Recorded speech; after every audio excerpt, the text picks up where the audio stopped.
Abraham एक महान कुलपिता थे। उन्हें ईश्वर पर अटूट विश्वास था। ईश्वर ने उन्हें एक पुत्र दिया था, इसहाक। अब्राहम वृद्ध हो रहे थे। उन्हें इसहाक के भविष्य की चिंता सताने लगी। इतने सालों में इसहाक बड़ा हो गया था। वह एक नेक और दयालु युवक था।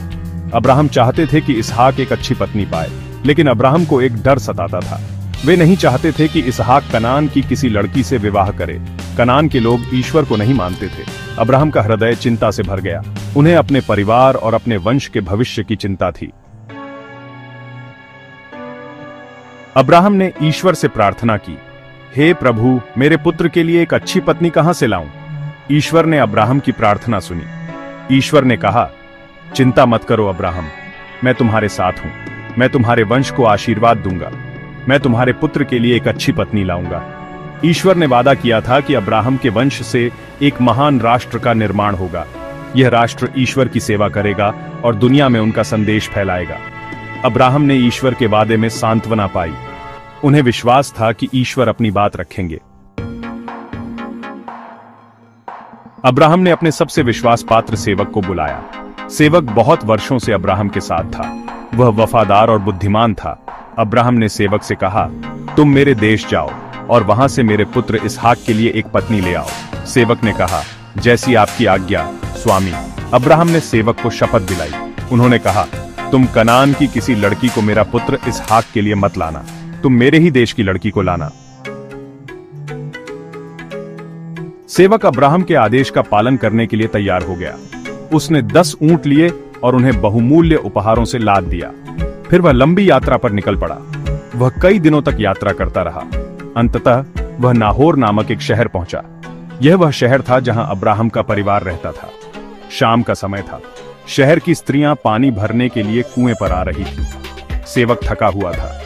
वह अपने ऊंटों के साथ कुएं के पास रुक गया। उसने ईश्वर से प्रार्थना की, हे प्रभु, कृपया मेरी मदद करो। मैं थका हुआ हूं और मुझे नहीं पता कि क्या करना है। सेवक ने प्रार्थना की, जो लड़की मुझे पानी पिलाए और मेरे ऊंटों को भी पानी पिलाए, वही लड़की इसहाक के लिए चुनी हुई होगी। तभी एक सुंदर युवती कुएं पर आई। उसका नाम रिबका था। वह अब्राहम के भाई की पोती थी। सेवक ने रिबका से कहा, क्या तुम मुझे अपने घड़े से थोड़ा पानी पिलाओगी?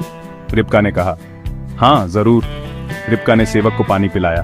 फिर उसने कहा, मैं तुम्हारे ऊंटों के लिए भी पानी लाती हूं, जब तक कि वे पूरी तरह से न पी लें। सेवक रिबका की दया और उदारता से बहुत प्रभावित हुआ। उसे विश्वास हो गया कि रिबका ही ईश्वर द्वारा चुनी हुई लड़की है। सेवक ने रिबका को सोने की अंगूठी और सोने की 2 चूड़ियां भेंट की। फिर उसने पूछा, तुम किसकी बेटी हो? क्या तुम्हारे पिता के घर हमारे ठहरने की जगह है? रिबका ने कहा, मैं बतूएल की बेटी हूं, और हाँ, हमारे घर आपके ठहरने की जगह है। फिर रिबका घर भागी और अपने परिवार को सारी बात बताई। रिबका का भाई लाभान सेवक से मिलने आया। लाभान ने सेवक और उसके ऊंटों का स्वागत किया और उन्हें अपने घर ले गया। सेवक ने रिबका के परिवार को अब्राहम और इसहाक के बारे में बताया। उसने बताया कि वह इसहाक के लिए दुल्हन लाने आया है। रिबका का परिवार खुश हुआ। उन्होंने कहा, यह ईश्वर की इच्छा है। रिबका भी इस विवाह के लिए तैयार हो गई। अगले दिन सेवक रिबका को लेकर कनान लौट आया। इसी बीच इसहाक अपने पिता अब्राहम से मिलने के लिए बाहर गया था। जब इसहाक दूर से रिबका को आते हुए देखा तो वह उससे मिलने के लिए दौड़ा। सेवक ने इसहाक को सारी घटना बताई।